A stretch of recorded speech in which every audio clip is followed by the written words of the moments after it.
Ford has had a significant impact on the automotive industry since its inception 110 years ago. Ford, as one of the oldest car manufacturers, has a rich history that is full of interesting facts that you may not be aware of.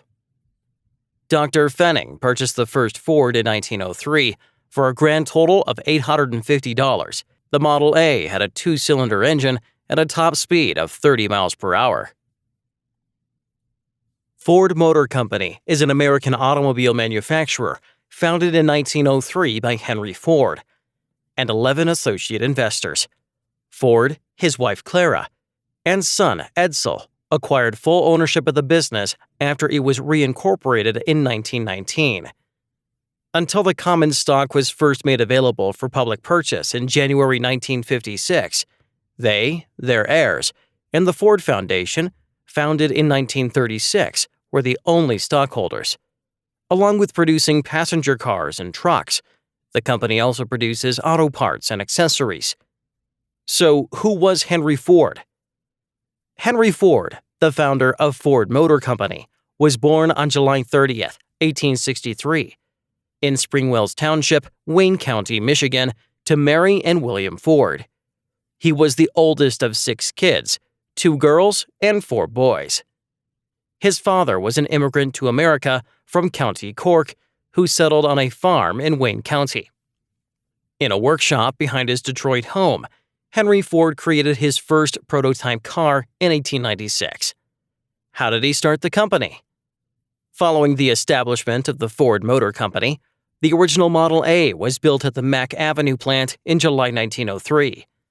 5 years later, in 1908, the wildly popular Model T was unveiled. Ford had to create new mass production techniques because there was such a high demand for these vehicles.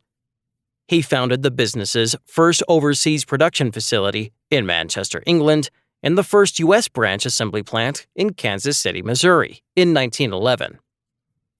In 1913, he introduced the world's first moving assembly line for automobiles, and in 1914, he instituted the $5 daily wage for an 8-hour day, replacing the $2.34 for a 9-hour day, to boost labor productivity. Because of assembly line manufacturing, the price of the Model T touring car version was cut from $850 in 1908, equal to nearly 18 months' wage for an average wage, is less than $300 in 1925. Ford introduced the Mercury in 1939 as the higher-priced company's car in order to compete with General Motors' mid-priced Pontiac, Oldsmobile, and Buick. In 1922, Henry Ford purchased the Lincoln Motor Company in order to compete in the premium part of the vehicle industry with brands like Cadillac and Packard.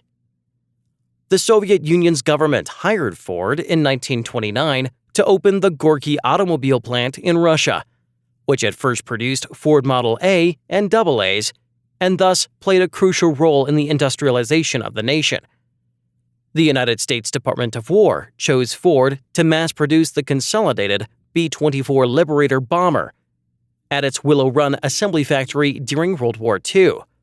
Ford Germany, Ford's German affiliate, manufactured many vehicles and other war-related equipment for Nazi Germany.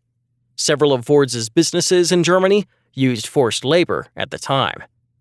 In 1951, Ford established a scientific facility in Dearborn, Michigan, to perform unrestricted basic research, which led to Ford's unexpected engagement in superconductivity research. When Ford Research Labs created the Superconducting Quantum Interference Device, or SQUID, in 1964, they made a significant advancement. Ford created the Continental Division as a distinct luxury car division toward the end of 1955. This division was in charge of producing and selling the famous Continental Mark II. Simultaneously, the Edsel Division was established to design and market that car, beginning with the 1958 model year. The Ford Mustang debuted on April 17, 1964, at the New York World's Fair, where Ford had a pavilion designed by the Walt Disney Company. Ford introduced the seatbelt reminder light in 1965. Ford introduced several highly successful vehicles around the world in the 1980s. Ford started to use the slogan, "Have you driven a Ford recently?" to introduce new customers to their brand and make their vehicles appear more modern. Jaguar Cars and Aston Martin were also acquired by Ford in 1990 and 1994, respectively. Ford continued to sell a large number of vehicles in the mid to late 1990s, despite a thriving American economy, a soaring stock market, and low fuel prices. Both Ford and GM's corporate bonds had been downgraded to junk status by 2005 as a result of high U.S. healthcare costs for an aging workforce, soaring gasoline prices, eroding market share, and an over-reliance on declining SUV sales. Profit margins on large vehicles fell as incentives in the form of rebates or low-interest financing were increased to offset declining demand. In March 2017, Ford announced global workforce reductions in an effort to address the company's declining share price and improve profits.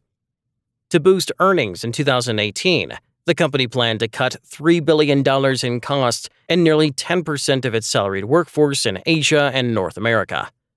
Ford CEO Mark Fields announced on January 3, 2017, that, as a vote of confidence in the pro-business climate fostered in part by President-elect Donald Trump, Ford had canceled plans to spend $1.6 billion building a new Ford Focus manufacturing facility in Mexico. The company would instead make a $700 million investment in Michigan, which is intended to add 700 new jobs. Ford announced in March 2022 that it would restructure the company into 3 distinct divisions. Ford Model E will focus on electric vehicles, Ford Blue on internal combustion vehicles, and the existing commercial division, Ford Pro, will focus on vehicle distribution and service. That was all for today. What is your favorite Ford car model? Tell us in the comments section. Big Company Business will be back next week. If you enjoyed this video, please leave a like, share, subscribe to our channel, and turn on the notification bell so you don't miss anything. See you in the next one.